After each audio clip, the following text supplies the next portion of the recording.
नमस्कार, मी प्रिया काळे. तरुण भारतच्या न्यूज बुलेटिनमध्ये आपल्या सर्वांचं स्वागत.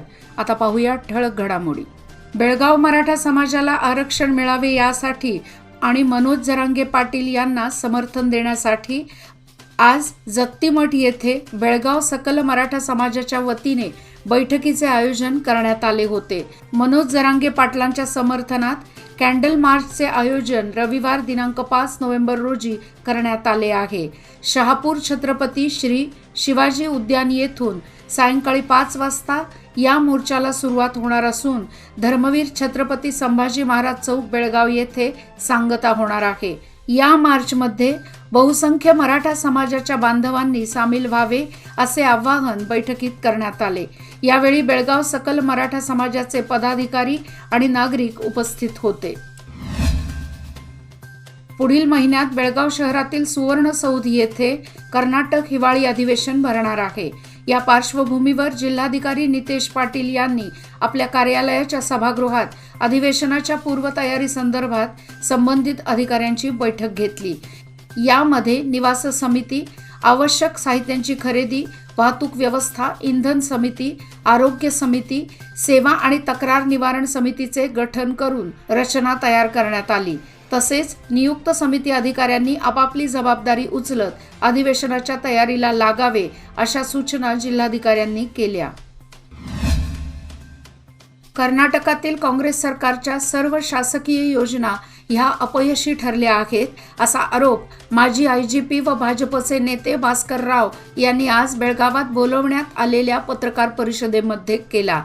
मुख्यमंत्री व उपमुख्यमंत्री राज्यातील दुष्काळ परिस्थिती असताना ती निवारण करण्यासाठी सक्षम नाहीत असा माझा संशय आहे. राज्य सरकारला जिल्हास्तरीय आढावा बैठका घ्याव्या लागतात, त्या कित्येक दिवसात घेतलेल्याच नाहीत.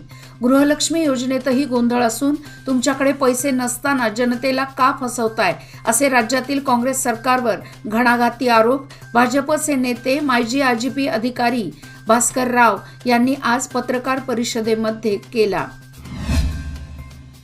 कर्नाटक सरकारच्या बहुप्रतीक्षित योजनांपैकी एक असलेल्या गृहलक्ष्मी योजनेचा लाभ लाभार्थ्यांना त्वरित वितरित केले जावे. तांत्रिक कारणांमुळे अडचणीत सापडलेल्या लाभार्थ्यांच्या खात्यावर पैसे त्वरित भरावेत यासाठी विभागाच्या अधिकाऱ्यांनी सक्रिय व्हावे अशी सूचना महिला व बालकल्याण मंत्री लक्ष्मी हेब्बाळकर यांनी केली आहे. गृहलक्ष्मी योजनेच्या प्रगती आढावा बैठकीला बेंगळूर येथील विधानसौध कार्यालयात संबोधित करताना त्या बोलत होत्या. विभागाचे उपसंचालक बालविकास प्रकल्प अधिकारी यांनी ई-गव्हर्नन्स विभागाच्या सहकार्याने काही तांत्रिक त्रुटी दूर कराव्यात. ऑगस्ट महिन्यात 88% लोकांचे पैसे खात्यावर भरले असून सप्टेंबर महिन्यात हळूहळू पैसे दिले जात आहेत. ऑक्टोबर महिन्याची 100% रक्कम लाभार्थ्यांना खात्यावर त्वरित जमा करावी अशा सूचना मंत्री लक्ष्मी हेब्बाळकर यांनी दिल्या.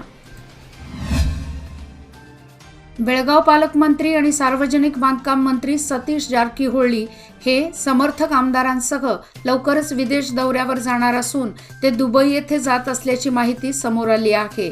त्यामुळे राज्यातील काँग्रेस पक्षाच्या इतर आमदारांमध्ये गोंधळाची स्थिती निर्माण झाली आहे. पक्षात वेगवेगळ्या चर्चेला ऊत आले आहेत. गेल्या महिन्यात दसरोत्सवात देखील मैसूर दौऱ्याचे आयोजन करण्यात आले होते, मात्र काही कारणास्तव तो दौरा रद्द करण्यात आला होता. स्त्री ही एक प्राचीन काळापासून एक अद्भुत शक्ती म्हणून ओळखली जाते. वेद, उपनिषद, पुराणामध्येच नाही तर रामायण व महाभारतामध्ये स्त्रीचा आदर्श व तत्वे मांडली आहेत. स्त्री ही एका प्रकाशमान दिव्याप्रमाणे समाजासाठी महान शक्ती तसेच चैतन्याचा झरा आहे आणि या शक्तीचा जागर करण्यासाठी बेळगावात उन्नती ट्रस्टकडून रविवार दिनांक 5 नोव्हेंबर रोजी विद्याधिराज सभागृह येथे शक्ती संचय संमेलनाचे आयोजन करण्यात आले आहे.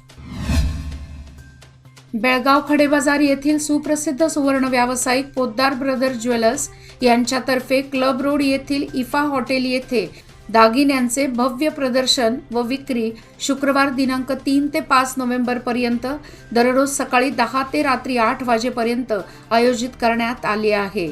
या प्रदर्शनात संपूर्ण भारतातील उत्कृष्ट पारंपरिक व डिझायनर सोन्याचे दागिने जसे Karnataka jewellery, antique jewellery, temple jewellery, gold jewellery, diamond jewellery व विविध रत्ने आणि खडे ग्राहकांना पाहायला मिळणार आहेत. सदर प्रदर्शन सर्वांसाठी खुले राहणार असून या प्रदर्शनाचा बेळगावसह दक्षिण महाराष्ट्र व गोव्यातील ग्राहकांनी लाभ घ्यावा असे पोद्दार ब्रदर्सचे सर्वेश पोद्दार यांनी कळवले आहे.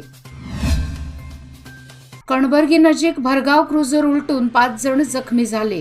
बुधवारी रात्री 12:15 वाजण्याच्या सुमारास बेळगाव गोकाक रोडवरील कणबर्गी जवळ ही घटना घडली असून राज्योत्सवात भाग घेऊन गावी परतताना ही घटना घडली आहे. काडेश हडगूर वय वर्षे 23, निंगाप्पा गुरव गोळ वय वर्षे 28, सुदीप लक्कण्णावर वय वर्षे 20, बसवराज सुतगट्टी वय वर्षे 21 सर्व राहणार उर्बिनहट्टी तालुका गोकाक, भरतेश बोरगाली वय वर्षे 19 राहणार कोंडणूर तालुका गोकाक अशी जखमींची नावे असून बुधवारी रात्री उशिरा सिव्हिल हॉस्पिटलमध्ये त्यांच्यावर उपचार करण्यात आले. मागील 2 दिवसांपासून ठप्प झालेली आंतरराज्य बस सेवा गुरुवारपासून सुरळीत सुरू झाली आहे. त्यामुळे सीमा हद्दीवरील प्रवाशांना दिलासा मिळाला आहे. महाराष्ट्रात सुरू झालेल्या मराठा आरक्षणाच्या मुद्द्यामुळे बस सेवेवर परिणाम झाला होता. मात्र गुरुवारपासून महाराष्ट्रात धावणाऱ्या बसेस पूर्ववत सुरू झाल्या आहेत. बुधवारी कर्नाटक राज्योत्सव व सीमा भागात काळा दिन पाळला गेला. त्यामुळे खबरदारी म्हणून परिवहनने आंतरराज्य बस सेवा बंद ठेवली होती. स्मार्ट सिटी योजनेअंतर्गत शहरामध्ये विविध रस्त्यांवर रस्त्याच्या बाजूने सायकल ट्रॅक निर्माण करण्यात आला आहे. त्यामध्ये काही ठिकाणी शोभेची झाडे लावण्यात आली आहेत. मात्र त्या ठिकाणी स्वच्छता नसल्याने सायकल ट्रॅक झाडाझुडपांनी व्यापला आहे. याकडे स्मार्ट सिटी अधिकाऱ्यांनी लक्ष देण्याची मागणी केली जात आहे. APMC ते संगमेश्वर नगर पर्यंतच्या रस्त्यावर दुतर्फा सायकल ट्रॅक निर्माण करण्यात आला आहे. सायकल ट्रॅकचा उपयोग होत नसल्याने त्या ठिकाणी वाहने पार्किंग केली जात आहेत.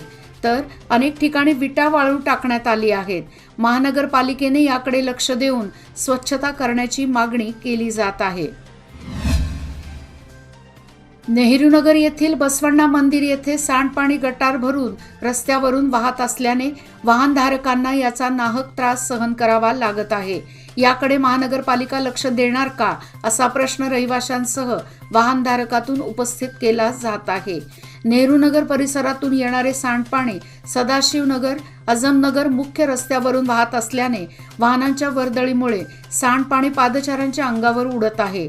तर गेल्या अनेक दिवसांपासून ही समस्या कायम असून गटारी स्वच्छता न केल्यामुळे ही परिस्थिती निर्माण झाली असल्याचे स्थानिक नागरिकातून सांगण्यात येत आहे.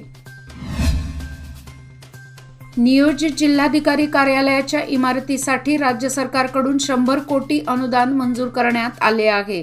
त्यानुसार इमारतीच्या बांधकामासाठी आवश्यक असणाऱ्या कामांची पूर्तता केली जात असून इमारत उभारण्यासाठी जमिनीचा दर्जा तपासण्याचे काम हुबळी येथील कंत्राटी कंपनीकडून सुरू करण्यात आले आहे. कंपनीच्या सूत्रांकडून दिलेल्या माहितीनुसार 10 पेक्षा अधिक मजली इमारत उभारली जाऊ शकते असे सांगण्यात येत आहे. नियोजित जिल्हाधिकारी कार्यालयाच्या कामाला येत्या जानेवारीपासून सुरू करणार असल्याचे जिल्हा पालकमंत्री सतीश जारकीहोळी यांनी सांगितले आहे. यंदा पावसाअभावी खरीप हंगाम वाया गेला आहे. त्याबरोबर रब्बी हंगामावर देखील परिणाम होऊ लागला आहे. रब्बी हंगामातील कडधान्य पेरणी लांबणीवर पडली आहे. जमिनीत पुरेसा ओलावा नसल्याने कडधान्य पेरणी अडचणीत आली आहे. खरीप हंगामातील बटाटा, रताळी, भुईमूग, सोयाबीन काढणीनंतर कडधान्य पेरणीला प्राधान्य दिले जाते. मात्र जमिनीत ओलावा नसल्याने पेरणी थांबली आहे. जिल्ह्यात रब्बी हंगामात तूर, मसूर, हरभरा, वाटाणा आदी पिकांची पेरणी केली जाते. मात्र यंदा पावसाअभावी नदी, नाले, जलाशय आणि विहिरींच्या पाणी पातळीत घट झाली आहे. त्यामुळे पिकांना पाणी देणे अशक्य बनले आहे. याचबरोबर आजचे बातमीपत्र इथेच संपले. अधिक माहिती आणि ताज्या घडामोडी करता पाहत रहा तरुण भारत न्यूज चॅनल. तसेच आमच्या चॅनलला लाईक, शेअर आणि सबस्क्राईब करायला विसरू नका. आणि विश्वासार्ह बातम्यांसाठी दररोज वाचा दैनिक तरुण भारत. धन्यवाद.